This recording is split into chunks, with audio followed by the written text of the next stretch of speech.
আমি যি দীৰ্ঘদিনীয়া কালছোৱাত আন্দোলনসমূহ কৰি আছোঁ, এই আন্দোলনসমূহ আমাৰ কোনো চৰকাৰে আমাক নুশুনিলে।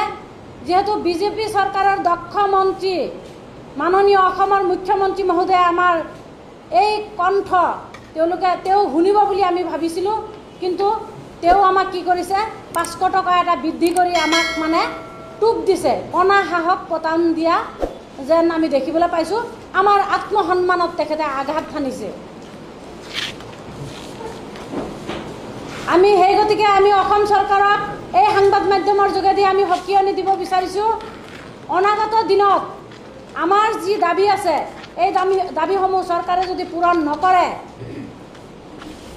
আমি এতিয়ালৈকে আমি অসম চৰকাৰৰ মাননীয় মুখ্যমন্ত্ৰী মহোদয়ক তেখেতে যিটো আমাক হক প্ৰবঞ্চনা কৰিছে, তেখেতে যিটো আত্মসন্মানত আঘাত সানি আমাক 500 টকা বৃদ্ধি কৰিছে, অথচ আমাৰ এই সন্মানত আঘাত সানাৰ পাছতো আমি তেখেতক কাটৰে হাতযোৰ কৰি অনুৰোধ কৰি আছোঁ। আজি সংবাদ মাধ্যমৰ যোগেদি আমি তেখেতক মাত্ৰ 2টা মাহ সময় দিম। তেখেতে অক্টোবৰ মাহৰ পৰা দৰমহা বৃদ্ধি কৰিব বুলি কৈছিলে, কিন্তু সেই দৰমহা আমি দেখিবলৈ পাইছোঁ 500 টকাহে দিলে।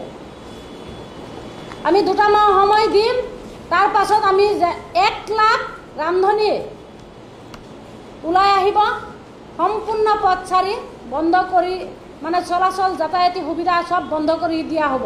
কাৰণ 1 লাখ ৰান্ধনীয়ে ওলাই আহিব তেতিয়া।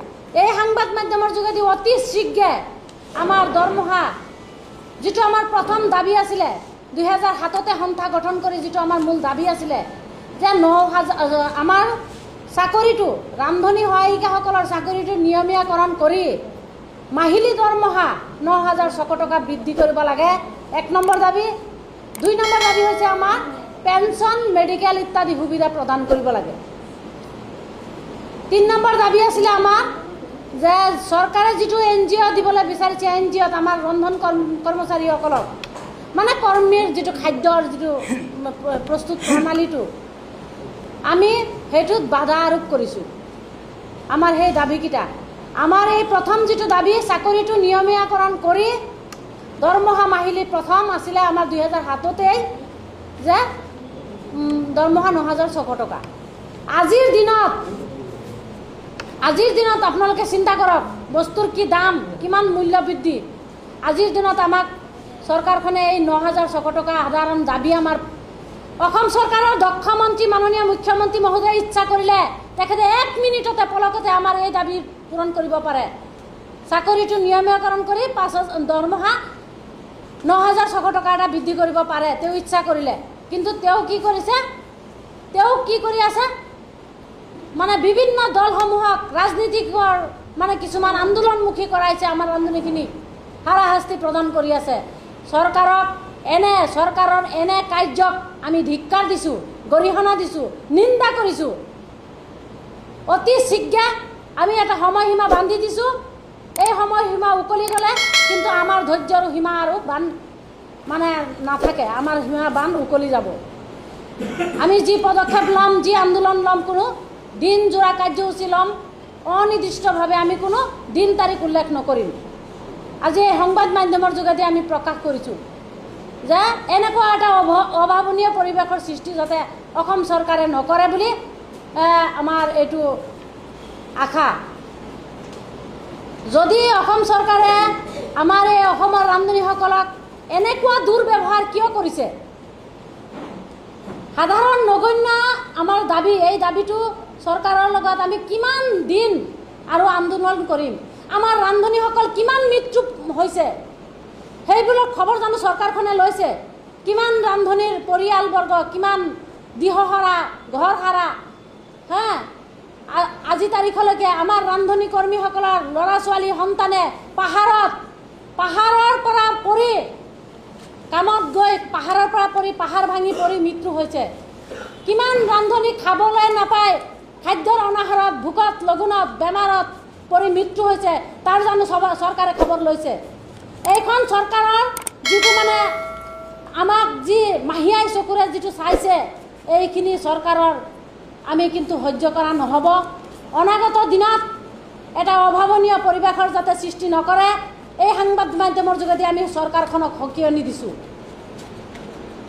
আৰু যি চৰকাৰখনে যিটো ব্লেক লিষ্টৰ খাদ্যৰ যিটো আনিবলৈ বিচাৰিছে, কিন্তু NGOৰ গাড়ীয়ে যিটো যেতিয়া খাদ্য আনিব বিদ্যালয়ত, আমি মাতৃসকলে যেতিয়া খাদ্য আমি ৰন্ধন আজি 20 বছৰ দিনে আমি কাম কৰিছোঁ, আমাৰ কৰ্মৰ যিহেতু মজুৰি আমি পোৱা নাই, আমি যেতিয়া আমাৰ কৰ্মৰ মজুৰি আমি যেতিয়া পাব পৰা নাই, আমাৰ ল'ৰা ছোৱালী আমাৰ সন্তানক যেতিয়া NGOৰ পৰা ব্লেক লিষ্টৰ খাদ্য যেতিয়া বনাই আনি খুৱাব, সেইবোৰ খাদ্য আপোনালোকেতো দেখিবলৈ পাইছিলেই যে এবাৰ দিছিলে 2019 চনত যেতিয়া দিছিলে, তেতিয়া আপোনালোকে দেখিবলৈ পাইছিলে যে খাদ্যত কিমান পঁইতাচোৰা, কিমান মানে অপচয় হৈছে খাদ্য। তেতিয়া আমাৰ মানে ৰান্ধনী আইমাতৃসকলে কিমানখিনি গাড়ী ভাঙিছে, খাদ্যৰ মানে যিটো গাড়ীয়ে খাদ্য আনে সেইবোৰ গাড়ী ভাঙিছে আমাৰ ৰান্ধনীয়ে, খাদ্যৰ মানে বাচন বৰ্তন ভাঙিছে, খাদ্যৰ গাড়ী ঘূৰাইছে। গতিকে এনেকুৱা এটা অভাৱনীয় পৰিৱেশৰ সৃষ্টি যাতে অসমৰ মুখ্যমন্ত্ৰী মহোদয়ে বিনম্ৰ অনুৰোধ জনাইছোঁ, তেখেতে আমাক বাধ্য নকৰিব, তেখেতে আমাৰ আন্দোলনমুখী কৰাবলৈ বাধ্য আৰু নকৰিব। আমি আমাৰ যেতিয়া মাননীয় আমি যেতিয়া আমাৰ দৰমহা যেতিয়া পাবলৈ নোৱাৰিম, আমি যেতিয়া নাপাম, তাৰ পৰা যেতিয়া আমি বঞ্চিত হ'ম, তেতিয়াতো এইটো পৰিৱেশ হ'বই। কাৰণ আমি মাকসকলে জানো 20 বছৰ দিনে আমি কৰ্ম কৰা নাই, আমি জানো খাদ্য খোৱা নাই, আমি সম্পূৰ্ণ নিয়াৰিকৈ আমি দায়িত্ব আমাৰ কৰি গৈ আছোঁ, আমি দায়িত্বৰ পৰা কোনো অগ্ৰাহ্য কৰা নাই, আমি দায়িত্ব মানে আমি নিয়াৰিকৈ পালন কৰি গৈ আছোঁ। 8:45 পৰা আমি বিদ্যালয়ত কৰ্মৰত জইন হওঁ, বিদ্যালয়ৰ চাফা চিতি আদি কৰিৰ পৰা খাদ্য ৰন্ধন কৰ্ম কৰি ল'ৰা ছোৱালীক আমি অন্নদান কৰি আহিছোঁ। আৰু আমাৰ ৰান্ধনীয়ে ঘৰমুৱা হ'বলগীয়া হয় 3টা বাজি যায়, বিদ্যালয়ৰ পৰা আহিব নহয়, আমাৰ 3টা বাজি যায়। গতিকে এইখিনি সময় আজি আমি অতিবাহিত কৰিলোঁ 20 বছৰ দিনেই, কিন্তু চৰকাৰখনৰ কি গাত নালাগিল আমাৰ ৰান্ধনীসকলে আমাৰ পৰিয়াল কেনেকৈ চলিছে।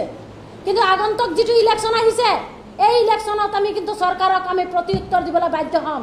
আমাৰ 1,07,000 ৰান্ধনীয়ে নহয়, 7,600 ৰান্ধনীয়ে নহয়, 1,07,600 ৰান্ধনীৰ লগত 5 লাখৰো অধিক আমাৰ আছে। গতিকে প্ৰতি উত্তৰ দিবলৈ আমি যিহেতু আগন্তুক ইলেকশ্যন আহিছে, আমি ইয়াৰ প্ৰতি উত্তৰ দিবলৈ আমি সাজু হৈ আছোঁ। কাৰণ ৰান্ধনীৰ পৰিয়ালবৰ্গ ইতিমধ্যে সকলোৱে বেয়া পাইছে, সকলোৱে চৰকাৰক এই মানে আমাৰ ৰান্ধনীৰ লগত যিটো মানে অবালাঞ্চিত অপমানিত আমাক যিটো নিষ্কৃষ্ট মানসিকতাৰে জ্ঞান কৰিছে চৰকাৰৰ এইখিনি তুচ্ছ তাচিল্যই সকলোৰে মানে ঘৃণনীয় হৈ গৈছে। সকলোৱে মানে চৰকাৰক মানে ভাষা নাই কৰিব ক'বলৈ, আৰু চৰকাৰখনক ক'বলৈ আৰু ভাষা নাই।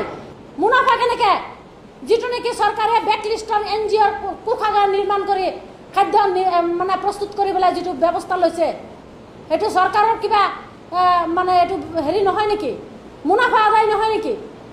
ইমান বছৰে যে যি খাদ্য আমি সতেজ খাদ্য আমি ৰান্ধনী মাতৃসকলে যি দান কৰি আহিছোঁ, তাত কিন্তু কিবা আমাৰ ছাত্ৰ ছাত্ৰীয়ে কিবা অঘটন ঘটিছে নেকি? আমিতো মাতৃসকলে আমাৰ দায়িত্ব আমি সম্পূৰ্ণ পূৰা কৰি গৈ আছোঁ, কিন্তু অথচ চৰকাৰৰ কিয় চকুত লগা নাই?